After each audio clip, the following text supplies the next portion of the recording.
Hello everybody, this is program B for Belarus on Premise Radio, and we are here with our wonderful analyst and consultant Vlad Baranich. Vlad, hello. Hello. Today we are going to talk about Belarusians and rainy day, how we Belarusians cope with the crisis. Of course, the situation is getting worse and worse, and many people argue this is unique. The world hasn't seen a crisis like that since 1945.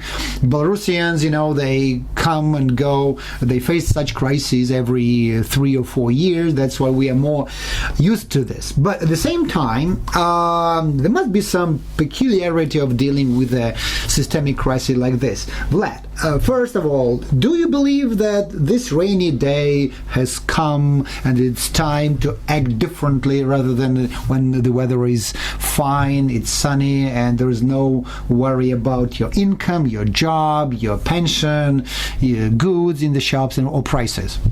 Well, I personally, yes, I do believe, although it is not so visible now, not so evident, but, it really has come, but most people have not realized it, and so, but according to what's going on in the world, they believe that everything will, these lockdowns, all this self-isolation or forceful isolation, to be honest, will be ended in May.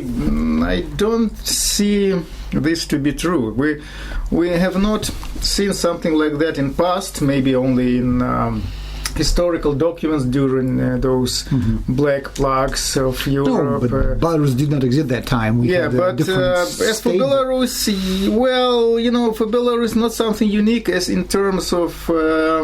No, but right now I'm not talking about this coronavirus or the epidemic part of that. I'm talking about social economic issues, and here, we have some prices surged, and people are outraged about that. More demands of price regulation, more demands for the government to step in, and at the same time there's a statement which is quite popular and illustrates the nature of a Belarusian. They say that in times of crisis, the people don't question the ability of the government or business to cope with that or to adequately react, but they rather plant 2 or 3 times more potatoes, the dachas and gardens. How true to life is it? Yes, that's true. Belarusians are natural-born survivors. They've been surviving for all...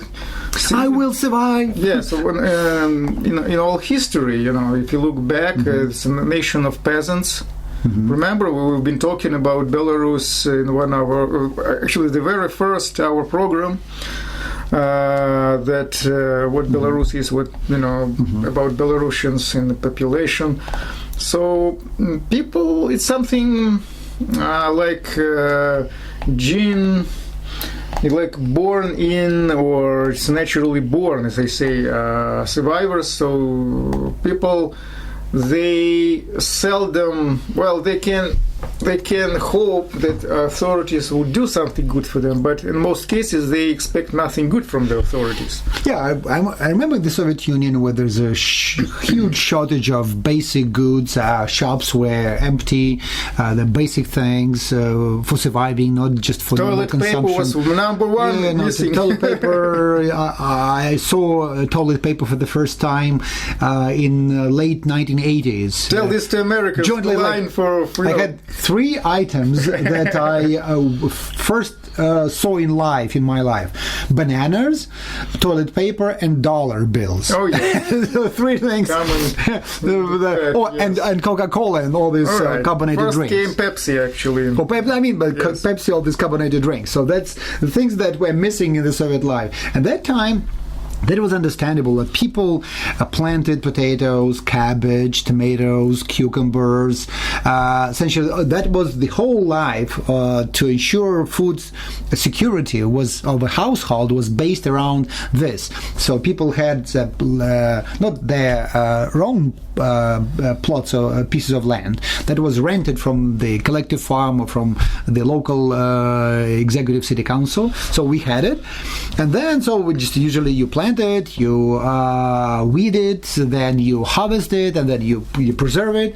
And that was, again, people in the countryside were used to having this independent food supply, and so the only thing that they bought in shops was salt, matches, basic things. So vodka.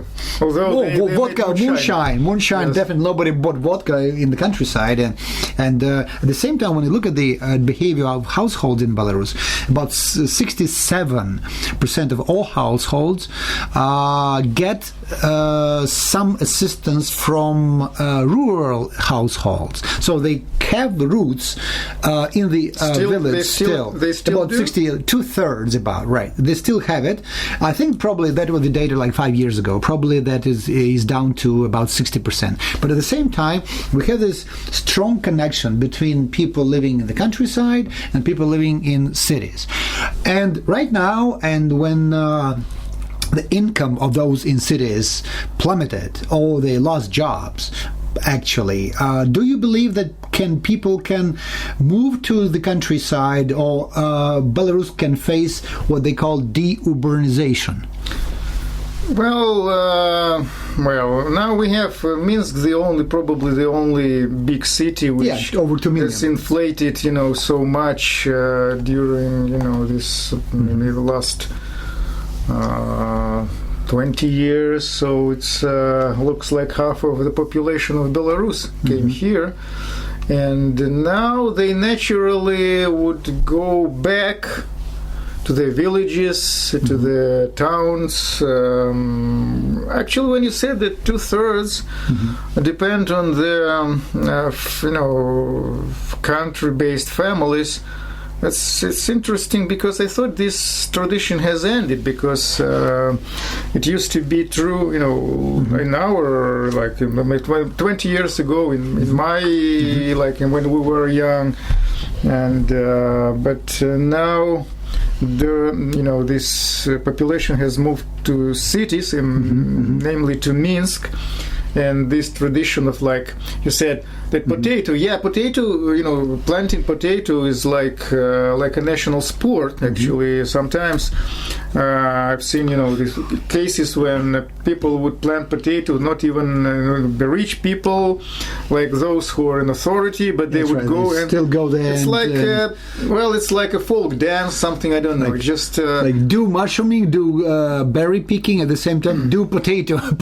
Yeah, mushrooms are no longer, growing due to this climate change. They do. In those wild areas where are good forests, because around Minsk you can hardly find. Yeah, you should go about 60 kilometers. Just in one direction, for example, where this north. Yeah, I remember when in my household, in my parents, I had a book called 250 Dishes from Potatoes. Oh yes. So that means that all potato-based stuff. Although there were Belarusians, 5 basic potato. Yeah, that's bait of dishes, right? But in this situation, when there's a shortage, recently the company Satyo polled Belarusians about the way whether they suffered income reduction or not. And yes, about half of Belarusians, even in the beginning of March, faced it, and about 80% believed that the income would be reduced further. So I think that with the medium income of Belarusians about $500. I think that if we face the situation of 1 million Belarusians losing jobs or being partially employed, the incomes would plummet to about $200. How would the behavior of the people change, Vlad? I think, would they start drinking more? Would they start working more? Distant employment, gray area employment? How do you see that evolving? That's interesting. Like 2 days ago, I was talking to two guys in my this area where dacha is. Actually, now it is mostly, it is partially dacha, where some are houses, but those two guys, they live there. They built just regular, they really live there with their families. And one of those guys, he's still building quite a big house, two-story building, and I was talking to them about how they're going to react to this economic situation in Belarus, that they will lose money, everything. They say, well, that's a problem for those who used to get, those to change new cars all the time, travel to have fancy resorts, somewhere in fancy seas, oceans. But they say, well, we had our income like a few $100, so we still do the same thing with our own hands, and we can hardly lose much because they used to to spare money to do a lot of things in services. Do it yourself, living in a mode, do it yourself mode. So, but I know at the same time, I know some people who are very tough times now because they absolutely lost all income, like in my sphere where tourism, leisure, where like my website, hotels, which used to work with international travelers. Well, there are no international travelers. Nothing. If you go to the hotels at the nighttime, to any hotel in Minsk, shops, bookshops, nothing. Just windows are dark. It's just like ghost buildings there. Right. And exactly. So this tourism and other services like cafes, restaurants, everything in this public catering,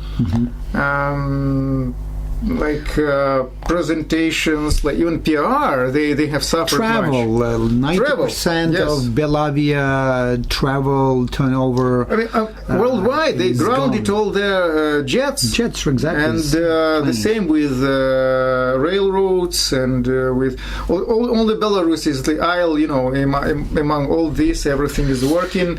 People still moving, and we're here. I came here by a public bus with wearing no mask, and we're talking here without no isolation. Yeah, right. But essentially, some people tend to believe in official numbers. And yesterday, World Economic Outlook was published by IMF.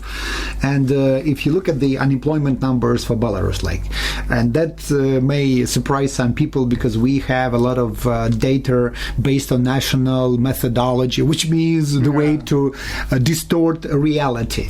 Unemployment in Belarus, based on the official number 2019, and this is what IMF published, was 0.3%. 0.3%. That means that some people there is full employment. It's 0.3%. No unemployed people. The reason is that unemployment benefit in Belarus is about $12 or even less. Oh, yes. $12. If that was the incentive for people who lose jobs to get registered in the United States or European Union, I believe that they will have also the same number of unemployed people. But based on this, let me finish. Unemployment in 2020 is projected to be 2.3%. This is the lowest in the world. Yes. And some people may wonder, what the heck has the Belarusian authorities invented to have such low unemployment? How would you please elaborate on that to try to demystify this number, which is definitely a big statistical lie? Well, there is well known for economists, maybe even for general population, that there is lies, there is big lies, and there is statistics from the official source, which is called Belstat. Belstat, based on again Soviet-style authoritarian country statistics. Yes. So this is pure baloney. It's actually, partially that's true because people don't go and register as unemployed, because you said the $12 they get support only if they sign to public works. Like a person should work 3 or 4 days at a designated place, no matter what your profession is, like moving dirt, cleaning something, going to public places, or going to a collective Yes. farm to clean fields from stones, or to plant something, or to harvest, or to doing eat something. some low qualified job. Cheap labor or free labor. It's like Slave labor, right. slaves, yeah. And so another thing is that they try to. There are tricky things. They again, they say that there are a lot of vacancies, but there are fake vacancies. When you go to that agency for unemployed people, well, there is a list of those, jobs. But the vacancy, okay, so 100,000 vacancies. What is the wage there in the vacancy? $250. That's one thing. Or even less, like $150. Another thing, you go there, they say, "Oh, we just hired somebody." We just, those are fake vacancies. And again, they would, suggest you some job which is absolutely unacceptable. Another thing is that we have such discrimination according to age. If you are over 50, it's just absolutely impossible to find a job. Even over 45. Especially if you're a woman over 50. Well, men it's really next to impossible. For men, it's the same probably. No, but many, they have you can have some physical activities. I mean, construction. Right now, it's even more difficult. But at the same time, I came across many women who really suffer because if they have 5-10 years before pension age, it's extreme next to impossible. Yes. And this is again that breaks another myth about so-called social orientation of the Belarusian model. And another thing is that there is hidden unemployment. If you go now, this we've been talking about. You said that we talk about this coronavirus.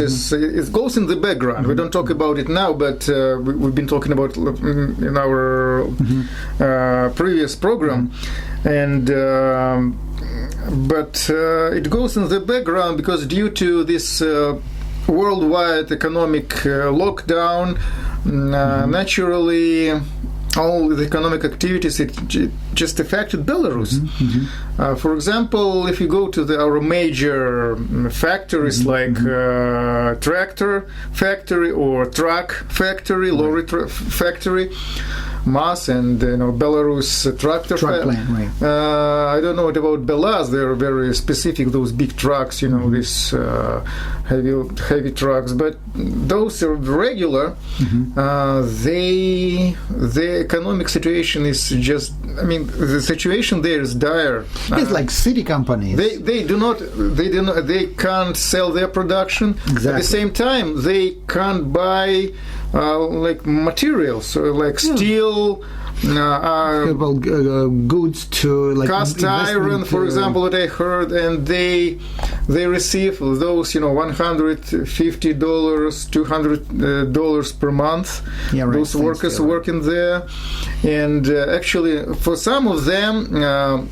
Their bosses, they offered sign write application to get unpaid vacation. But people are quite smart. They say no. Just if you want to do, you can send us. So they just left it, and so people there. It resembles me the picture of those. Remember in Kurt Vonnegut's this Utopia right. story, this novel where those were workers working on fields, right. how they were called this repair and reconstruction, something like that. But one thing that is unique about Belarus, because you remember we mentioned the so-called freeloader parasite decree of the president. Oh, yes. Means that starting from the 1st of May, those who are registered as so-called parasites will be obliged to pay full price of utility services of the household. That means that one lady in Gomel region, she got a bill from local utility companies supported by executive city council, and that's for heating water. The authorities wanted her to pay 5.5 times more than a regular household. In this case, when 1 million jobs are under threat, preserving this stupid and dangerous, immoral norm would destroy and will enrage people. Because just imagine, in the situation when oil prices plummeted, gas prices plummeted, energy prices must also go down radically. Like I said, that in America, gasoline prices could be as low as 25-30 cents per liter. In this case, we people like businesses should demand from the government radical reduction of tariffs for so-called natural monopolies.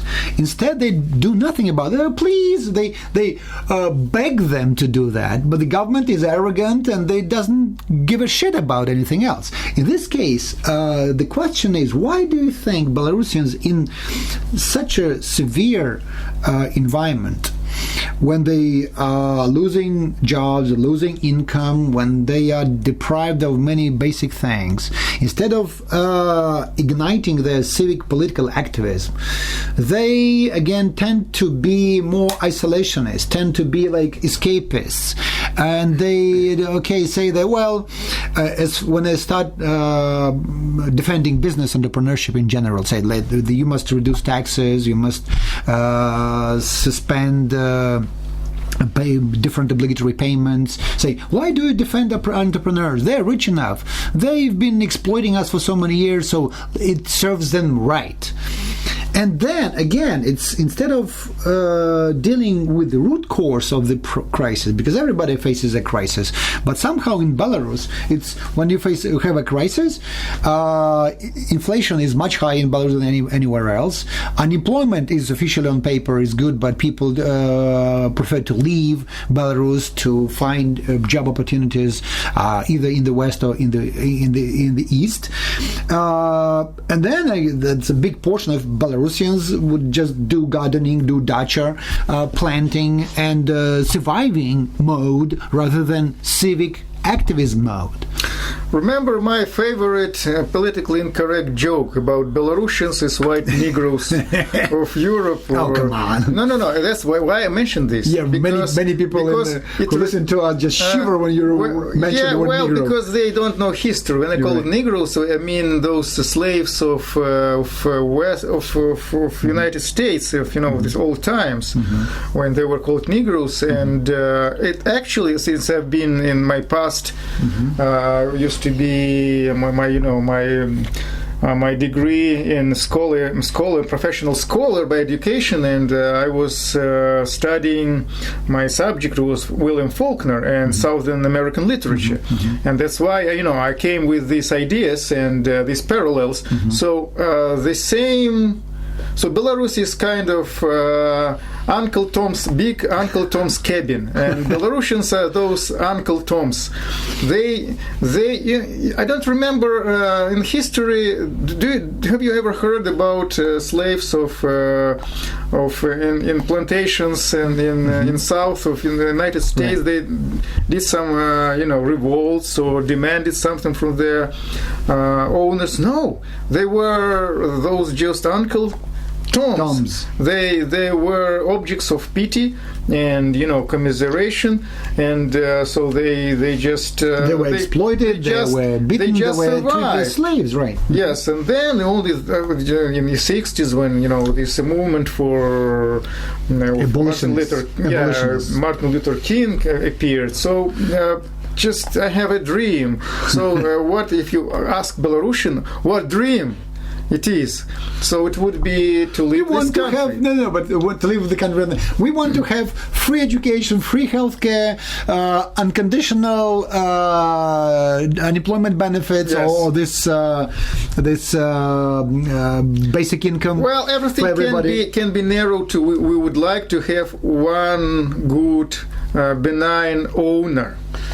Freeloading, the Belarusians nation of freeloading. That's where, like if you go, as I said, because Belarusians used to be peasants, and in Soviet times they used to be Soviet peasants, kolkhoznik, kolkhoz, collective farmers.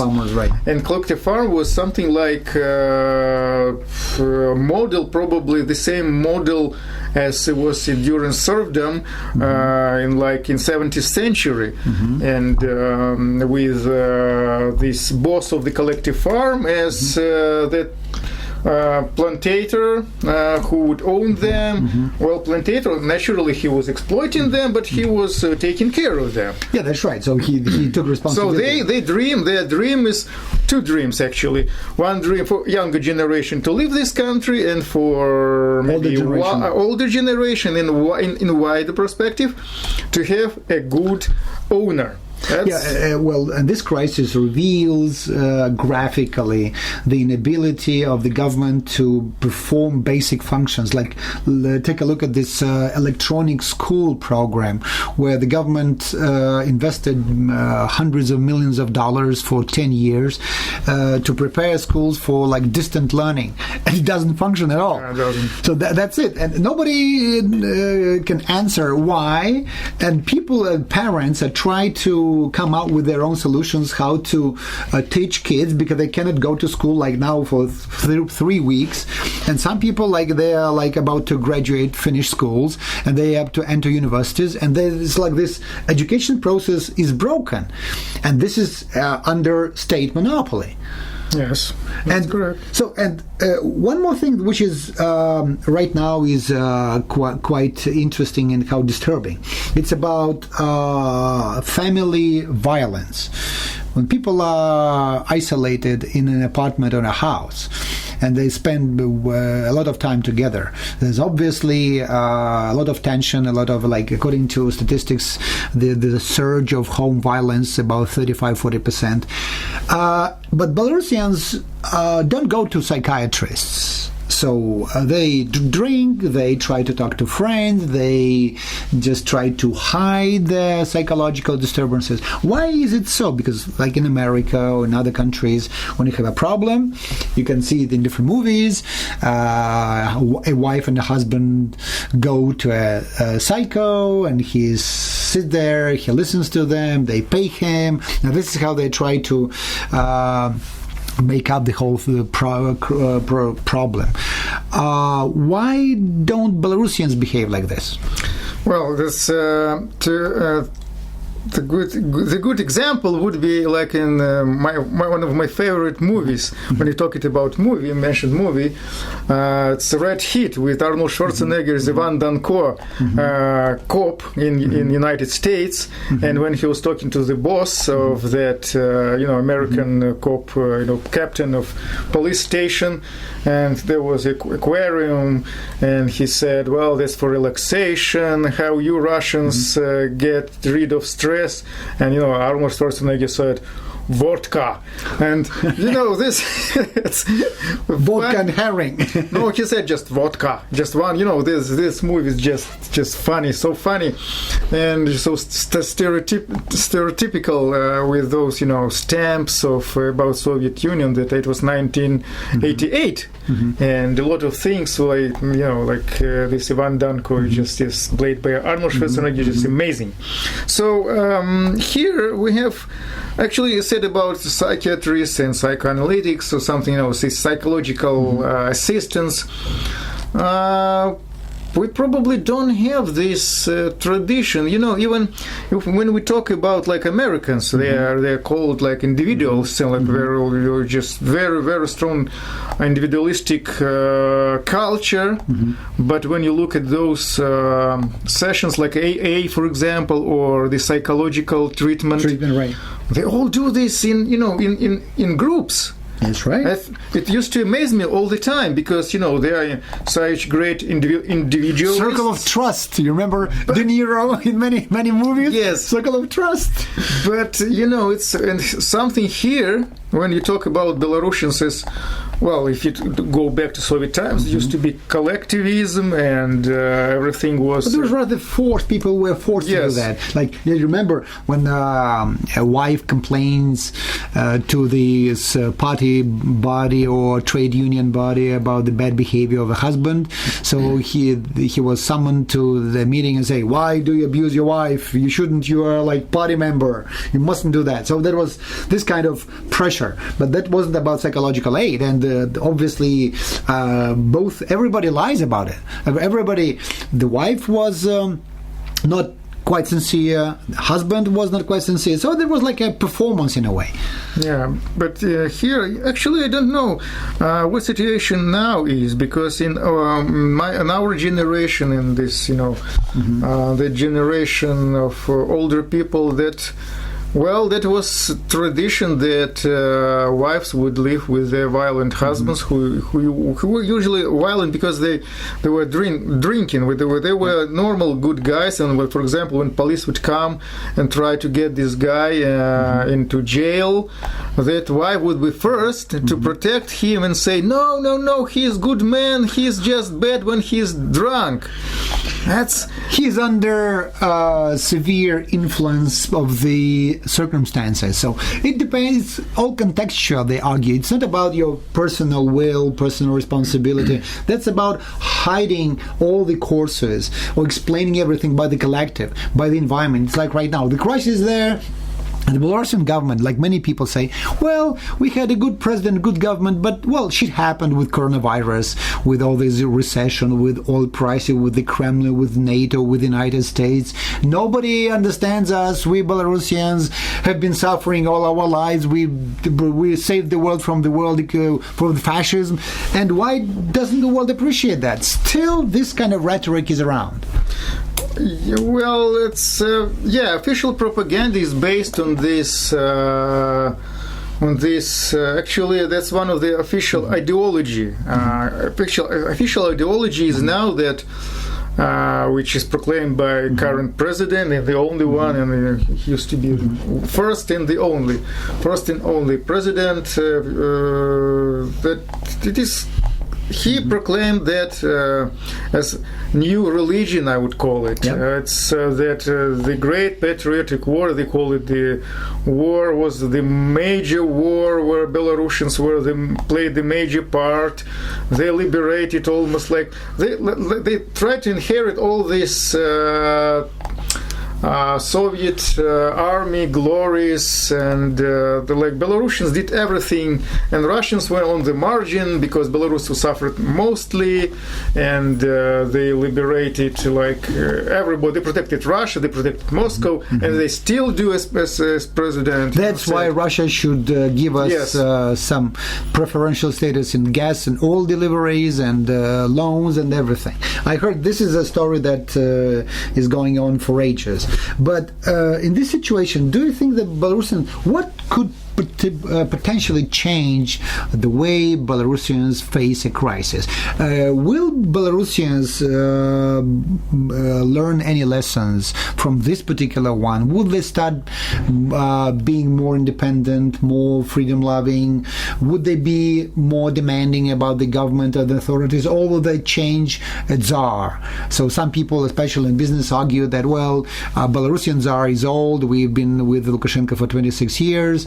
Right now, we don't have so much resources. Let's switch on to Putin. The Kremlin is there around, so why don't we just change a czar, get another one? Probably he will bring us more prosperity.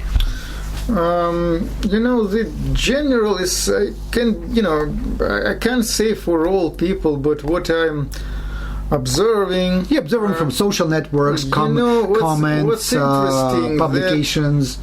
People somehow distanced themselves from authorities at all. Like authorities, now we parallel worlds. It is now what we can see very evidently that President officially he announced there is no coronavirus in Belarus. There is no nobody died of coronavirus. Nothing at all. He said no isolation, no quarantine, nothing at all. But at the same time, people still they wear masks. They are concerned. Doctors from hospitals they cry with alarm that there are problem. And actually, city authorities they closed all public events and gatherings, etc. But at the same time, on the level of the president, we see what we see that. hockey, football match is still there. But the most important, we see this rehearsal of the major military parade for the Victory Day, and that's with opposition media. They write, "Oh, they're just bots with viruses. They were the gatherings with. They just intentionally kill these young soldiers, etc." By exposing them to this virus. So it looks like, for me, it seems like people, as I said, Belarusians are survivalists, so they somehow try to survive in spite of all those authorities. So authorities there, somewhere there. There was time when people believed that changing, for example, it was first president, then they would change, let's say, top authority. At the time it was president, new position of president, so they thought maybe, this new Tsar, maybe he will change something. But now I see that they pay very little attention. Well, that's really interesting, because when Belarusians say, the government should do this, should do that, should provide this, and in the crisis that is generated mostly by the inadequacy and bad policies, bad theories of the government, instead of analyzing that and making right conclusions, Belarusians tend to go switch on the mode of self-isolation, escapism, expecting that the Tsar or the authority, the regime, would somehow improve itself. So it's not that they demand change, they demand reduction of the function of the government. They say, okay, you cannot deliver us basic services in times of crisis. We don't need you. We don't need the government to redistribute 50% of GDP. We don't need the government to own 80% of all the assets of the country. That we must have a small service person to provide us with some basic things, and to do this we agreed to pay you like 20% of GDP or 15%. That's the model. But instead of doing that, they say, okay, the government again corrupted things in so many ways, distorted the economy, displayed mismanagement in so many ways, and then this crisis again occurs.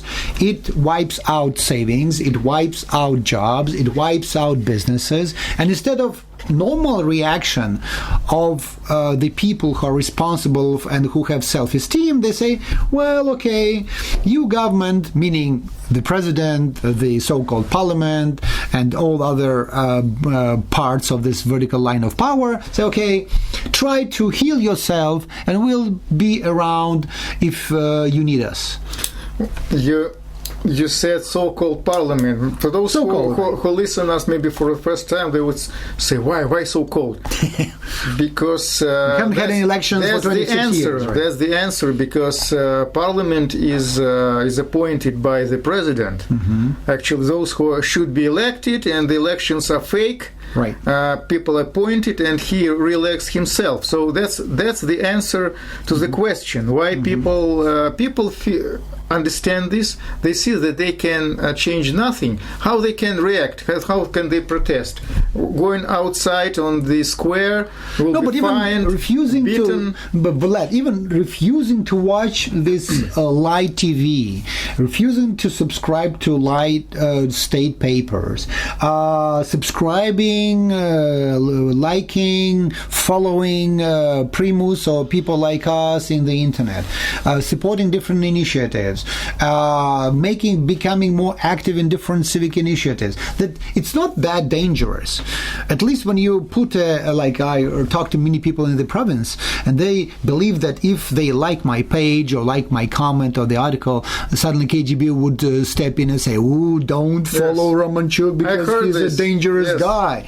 That's kind of atmosphere of fear that Belarusian Leviathan loves to have around, thinking that if you talk to somebody, why don't talk about it over the phone because we are being listened to? Yeah, of course. Who cares? If there are about 9.4 million Belarusians, do you believe that KGB is so powerful to listen to all the telephone conversations? They can record it. But that's funny, yes. But this kind of, don't talk about it. You're so courageous to call a spade a spade. Don't do that. Yes, I heard it from even young people. Even Iranian people do that. And exactly. you know what's strange? I understand it's always funny for me. I mean, who are you that somebody would be interested in you? Exactly. So it's like, and this fear, it's like genetically imprinted fear because, people. As you said, they even but I don't believe afraid this genetic to put stuff. That's like on bullshit. Facebook because, for example, my classmate, she works for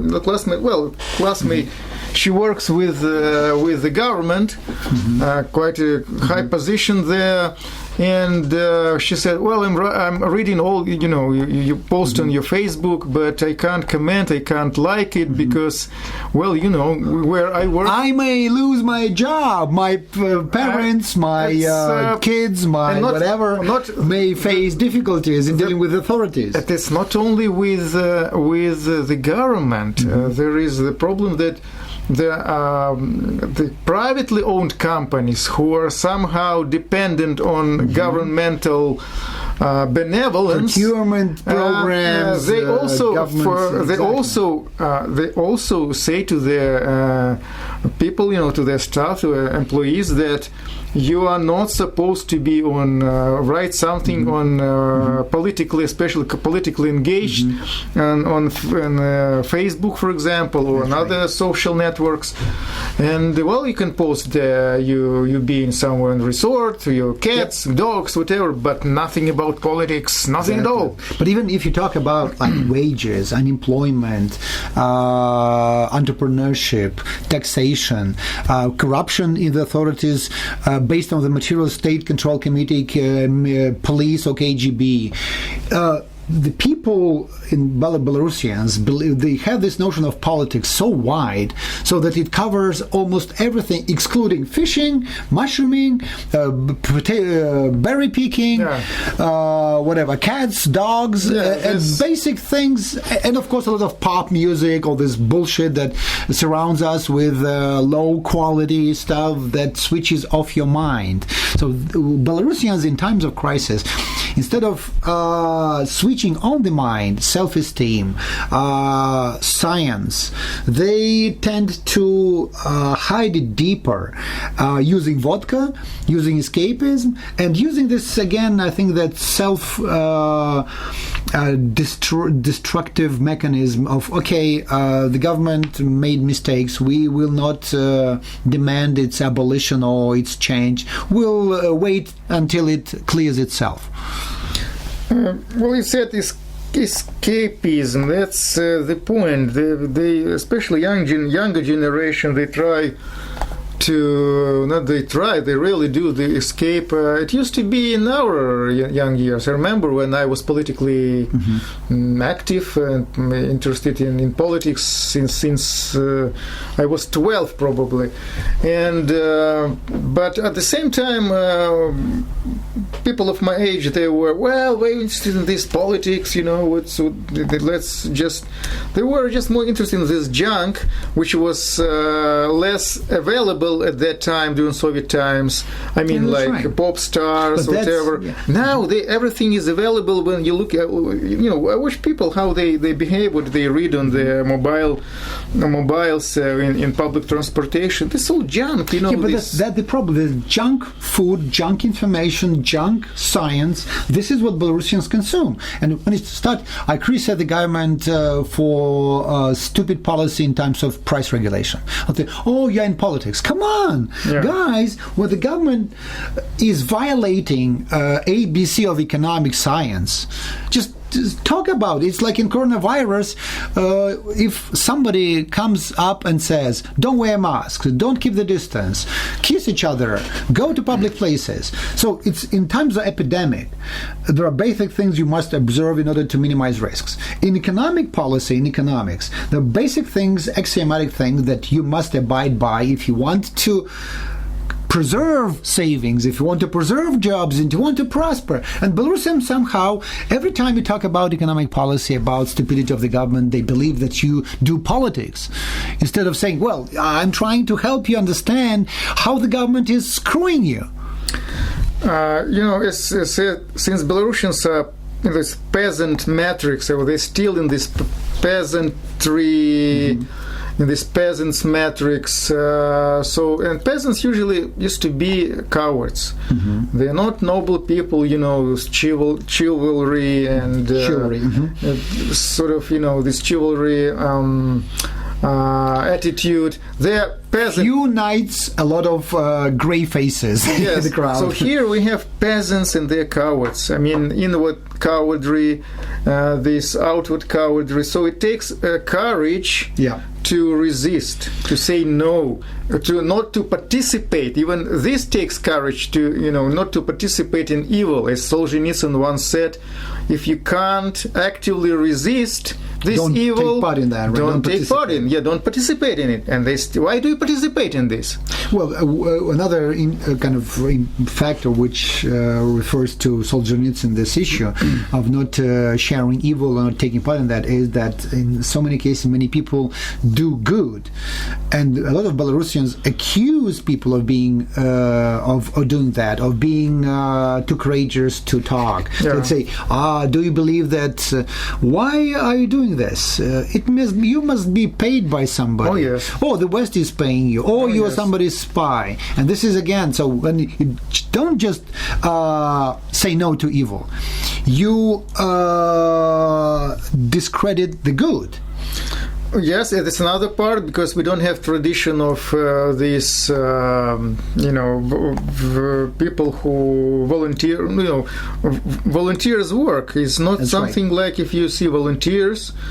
Actually, it's even hard for me to think why people would do volunteer work. So they don't believe genuine, generosity of the soul in a way, right? So this, that's strange for people. I understand it since a man of wide interests and been in many places, but still this is not part of the culture. So if you do something, you have to be paid for this. Yeah, that's right. You have to get, or you some hidden interest. Yes, you have to have some interest in something you do. If you work, for example, for free, then you can either steal it from there, or maybe establishing good relations with your bosses. Yeah, you must have some hidden agenda. Yes, that's the point, because they used to be. If they used to work, for example, their grandparents used to work for the collective farm without almost no payment,